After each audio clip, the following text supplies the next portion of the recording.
The market opens in 4 minutes, and before this story ends, you will learn that money does not just buy comfort, it slowly rewires your soul. Right now, though, none of that feels real. You are 23, half awake, over-caffeinated, and staring at 3 glowing monitors like they might finally explain your life to you. Outside, the city is still rubbing sleep from its eyes. Inside, the machine is already hungry and you are about to feed it.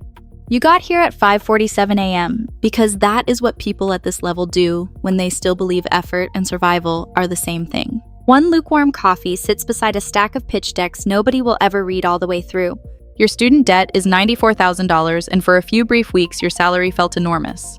Then you saw what your managing director billed in a single day, and suddenly your paycheck felt like pocket change in a cathedral of money. So you do what every first-year analyst does. You shut up. You run the numbers. You color code cells. You reformat slides that already looked fine. You learn to read a 10K in 40 minutes because speed is not impressive here. It is basic survival. Nobody praises you for working late because everyone works late.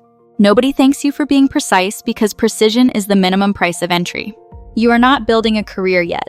You are proving you can endure one more day. Then one morning, buried inside a model your senior associate sent over at 2:13 a.m. You find it. One number is wrong, not slightly wrong, catastrophically wrong. A $2 million error hiding in plain sight behind clean formatting and confident commentary. You stare at the screen long enough for your coffee to go cold in your hand. This is the kind of mistake that could embarrass people above you. Maybe even hurt people below you. And in that frozen moment, you learn the first real rule. You do not call it out in public. You do not send a dramatic email. You quietly fix it in your version and say nothing, because the system does not reward honesty the way school did. It rewards discretion. It rewards the person who protects the flow, not the person who stops it. That realization lands harder than the error itself. For the first time, you understand that intelligence matters here, but judgment matters more, and silence might be the most valuable skill in the building. Your days stretch to 14 hours, sometimes 18, and after the first month you stop counting because counting makes it worse. You start memorizing invisible maps instead. Which managing director wants updates and bullets? Which one hates surprises? Which one pretends to be kind until a client call goes bad? You still do not have power, but you can feel where it lives. You process a $430 million deal from a spreadsheet on floor 31, and somehow that number feels less real than your headache. You never meet the client. You never sit in the boardroom. You never hear the final pitch with your own ears. But your numbers are in that room. Your comps are in the deck. Your work is moving through conversations you are not important enough to witness. Late one night, when the floor is almost empty and the city outside looks cleaner than the one at street level, you start to see the geometry of it all. You are not visible, but you are load-bearing, and that changes something in you. At first, you thought this was about money, about finally making enough to breathe. But standing there under fluorescent light, staring out at windows full of other tired people, you feel a different hunger taking shape. Salary is no longer the prize. Access is. Proximity is. The chance to get closer to the room where decisions are made. That is when level 1 quietly ends. You are still exhausted, still replaceable, still underpaid for the damage. But now you want in? And that is where it gets dangerous. 2 years later, you are finally closer. Not in the main room. Not yet. But in the side room where associates sit. Listen, wait, and prove they belong. And somehow that tiny upgrade feels huge. You are not just turning comments anymore. You are helping structure deals now. Smaller pieces, yes, but real ones. You draft terms on a $180 million mezzanine financing. And for the first time, your work is not just support. It has weight. It can tilt outcomes. It can move people you will never meet. Then comes the moment you have secretly rehearsed 100 times.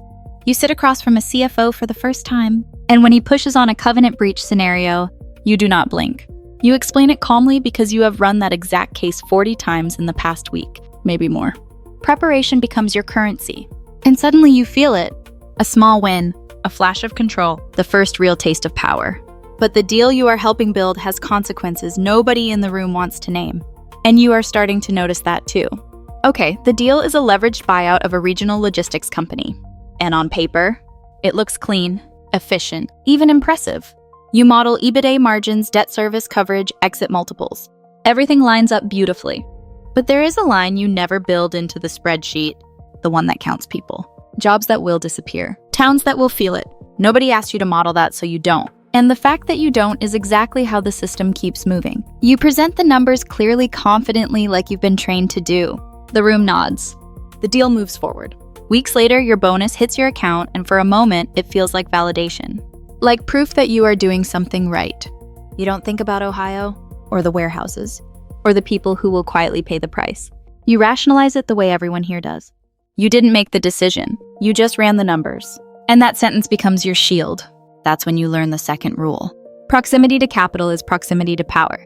And proximity to power means proximity to decisions you would rather not have made yourself. The closer you get, the less abstract everything becomes. And yet somehow, the easier it is to disconnect.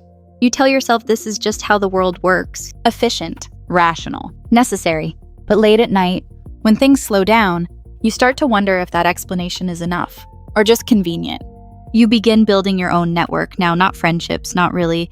Utility. A VP who pulls you into better deals. An associate who feeds you information before others see it. You protect each other, cover small mistakes, share small advantages. Not because you trust each other, but because it works. This is the first layer of the machine inside the machine. Invisible alliances that quietly determine who moves forward and who gets left behind. And you are learning to play it well. Time compresses. You stop measuring your life in hours and start measuring it in deal flow. You are managing analysts now, correcting their work, catching their errors, pushing them the way you were pushed. A team of 4 analysts, 2 associates. Their output becomes your responsibility. Their mistakes become your risk. And somewhere along the way, you stop noticing how tired you are. Because exhaustion has become your normal state, your baseline for operating. Then it happens. Your first deal where you are not just supporting, not just assisting, but actually leading pieces that matter. A $620 million acquisition financing tied to European infrastructure in Southeast Asia. Your managing director's name is still on the cover page, but deeper in the deck, your fingerprints are everywhere. And in the room, something shifts. The client starts looking at you when the questions get complicated. Not past you, at you. That is the moment level 2 ends and level 3 begins. You are no longer just supported. You are expected to deliver. You are expected to hold the room when things get uncertain. And with that comes a new kind of pressure. Not just to be right, but to be convincing. Because here being correct is not enough. You have to make other people believe you are correct. Even when the truth is less comfortable than the story you are selling. You start to see the ethical structure of this world more clearly now. Not as a set of rules, but as a set of trade-offs. The target company's pension obligations are restructured after close. That adjustment alone pushes the acquiring fund toward a 22% IRR. You know exactly what that means for the retirees. You can almost picture them even if you've never met one. But in the meeting, nobody says it out loud.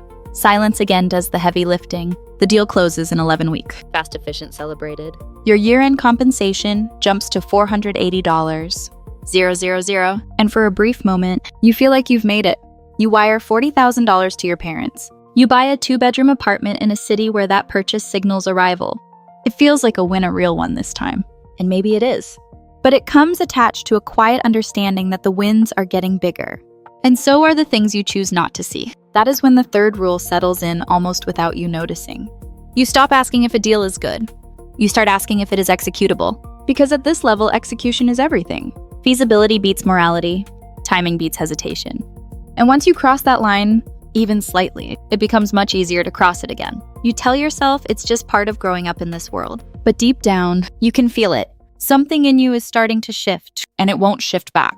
Okay, now you're not just executing deals anymore. You're sourcing them. That's the difference. Clients don't go through your managing director first. They call you directly. Private equity firms route opportunities through you because you've become reliable, predictable, sharp under pressure. 3 major closings in 4 years. No missed deadlines. No leaks. In this world, that's more valuable than brilliance. And for the first time, your name actually carries weight before you even walk into the room. You manage a $1, $2 billion book of advisory mandates now. Not spreadsheets. Relationships. Expectations. Revenue streams that quietly depend on you showing up, saying the right thing, moving at the right time. You sit in pitches as the senior banker. Your associate runs the model. Your VP handles diligence. You don't touch the numbers unless you have to. You sell the narrative. You sell certainty. Because at this level, the product is no longer the deal. The product is confidence. And confidence, you realize, is leverage in its purest form. Not financial leverage, informational leverage. Knowing things before they become public. Knowing which company is about to announce a strategic review before the press release exists. Knowing which sovereign fund is quietly building a position before disclosures ever surface. You don't act on it directly. That's not the game here. But the knowledge sharpens you. It changes how fast you move, how decisively you speak. Then you lose one. And it hits harder than you expected. Not because your numbers were wrong. They weren't. Not because your pitch failed. It didn't. You lost because another managing director had a relationship you didn't. Same private club, same social circle. That's what decided a $2, $8 billion mandate. Not your work, not your intelligence. A conversation you weren't in. And in that moment, something clicks in a way numbers never taught you. You don't complain. You don't question the system. You adapt to it. Within a month, you join 2 private clubs. Not because you enjoy them, but because you understand what they are. Gateways. Filters. Places where deals are shaped before they ever reach a conference room. That's when level 4 begins. You stop thinking of deals as transactions and start seeing them as outcomes of networks. Invisible structures that decide everything long before the numbers are finalized. The calls come earlier now, sometimes before the market opens. Sometimes from private numbers you don't save but always recognize. You manage 12 core client relationships, each generating between $3 million and $40 million in annual fees. You are no longer working for the bank in the way you once thought. You are the bank's relationship with these clients. That distinction is subtle, but once you see it, you can't unsee it. You sit on internal credit committees where the conversations feel less like analysis and more like negotiation disguised as logic. A $900 million revolving credit facility tied to a deteriorating balance sheet comes across your desk. On paper, it doesn't look clean. Not really. But the relationship behind it is worth 3 times that exposure in long-term revenue. So you vote yes. And no one in the room is surprised. Because they were never really voting on risk. That's when you understand something uncomfortable. At this level, most major decisions are political decisions dressed up as financial ones. The spreadsheets justify them, the models support them, but the real driver is always something else, something harder to quantify. You still present the analysis cleanly, precisely, professionally. But internally, you know what's actually happening. And knowing that changes the way you listen in every meeting that follows. You travel constantly now. Singapore, Zurich, Abu Dhabi, Dubai. Airports become transitions instead of destinations. You sit at long tables with ministers, not politicians, ministers. These aren't business dinners in the traditional sense. They are maintenance, relationship calibration, subtle positioning. You realize quickly that capital does not follow returns alone. It follows trust, alignment, familiarity between the right people in the right rooms at the right time. And once you see that everything looks different, the best trade in the world doesn't execute without trust. The cleanest deal doesn't close without alignment. You start to feel your identity shifting again quietly, almost invisibly. You are less of a person operating inside the system and more of a node within it. And the more effective you become, the harder it is to separate yourself from the machine you are helping run. Okay, then one day, without a formal announcement, you realize you've crossed into something else entirely. You're no longer climbing, you're positioned. There are 14 partners in the division, and now you are one of them. Your name isn't literally on the door, but it might as well be. Every major deal now touches you in some way. You have carried interest in the fund. When it performs, you perform. When it doesn't, neither do you. And that changes how you think. You stop optimizing for bonuses. Bonuses are short-term. You start thinking in 5-year fund cycles, in capital deployment windows, in exits that haven't even been structured yet. Quarters stop mattering. Headlines stop mattering. Time stretches. Decisions carry weight across years instead of weeks. And for the first time, you feel something heavier than pressure.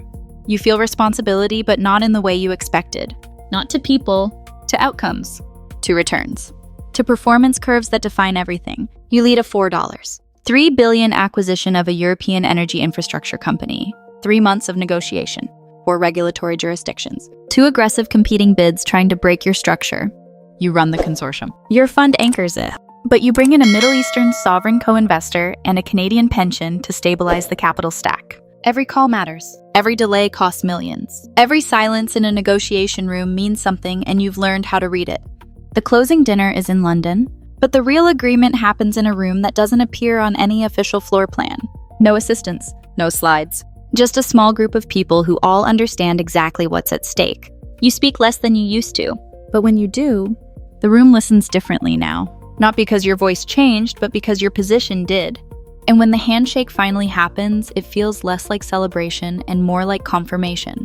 The structure itself is complex enough to feel like architecture. An offshore holding routed through Luxembourg, feeding into a Cayman vehicle. Optimized for tax efficiency but fully compliant. 2 law firms, one in Dublin, one in Singapore, have reviewed every angle. Everything is legal, Everything is approved. And yet, as you sign, you feel that familiar distance again. Not doubt exactly, just awareness of how far removed the consequences are from the room you're sitting in. The deal adds 180 basis points to the fund's net IRR. On paper, that looks like a small shift. In reality, it compounds into something massive. Your personal carry on this one transaction alone will eventually exceed $40 million. You don't celebrate the way you thought you would. Instead, you move on to the next thing almost immediately. Because at this level, outcomes aren't endpoints. They're inputs into the next cycle. You stop going to most social events. Not because you're too busy, but because the conversations don't serve a purpose anymore. Your world narrows to people who control capital, allocate capital, or influence where capital flows next. Everyone else fades out slowly, not through conflict, just through irrelevance. And you barely notice it happening. That's when level 5 settles in. You're no longer expanding your world, you're filtering it. 2 calls come in on the same day. The first is from a sovereign wealth fund in the Gulf, $7 billion seeking deployment. They want your firm to anchor their deal flow. You're one of only 3 groups being considered. The second call is from a finance minister, not a banker, not an intermediary, the minister directly. You take both calls from the same room, high above the city, surrounded by glass and silence. There are no trading screens here, no Bloomberg terminal, just a phone that connects you to people who move entire asset classes with a sentence. And in that moment, something becomes undeniable. You are no longer reacting to the market the way you used to. You are shaping how others react to it. Subtly, indirectly, but consistently. Your positioning influences sentiment. Your decisions ripple outward. And you can feel the shift even if nobody says it out loud. That's when the line disappears completely. You are not in the market anymore. The market is in you. When you move, others watch. When you hesitate, others hesitate. Analysts write reports trying to decode behavior you barely think about anymore. And the strange part is, it doesn't feel powerful in the way you imagined when you were 23. It feels quieter than that. Heavier.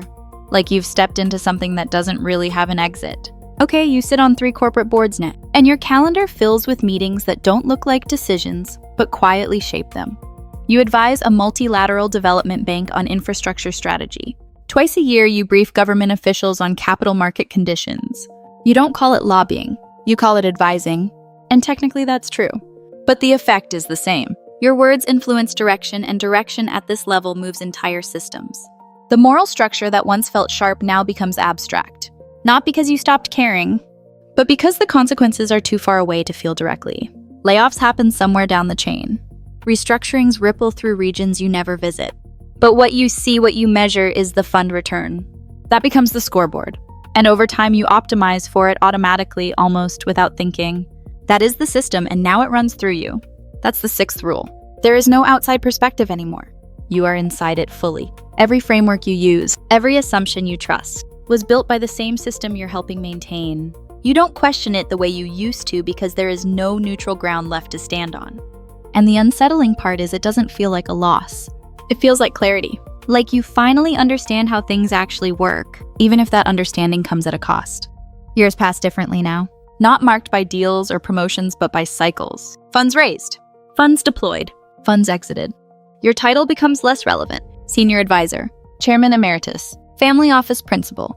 All technically accurate, none of them complete. Because at this level, identity is no longer tied to a role. It's tied to influence. And influence doesn't need a nameplate.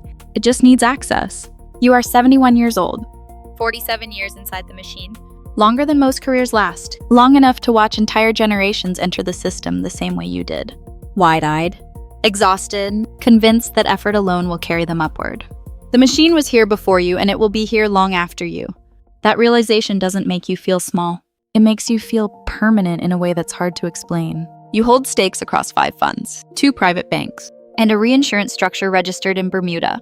Your committee deploys capital across sovereign debt, infrastructure, equities, distressed credit, and currency strategies in 14 different markets. Total assets under management exceed $90 billion. The exact number is only known to 4 people. You are one of them.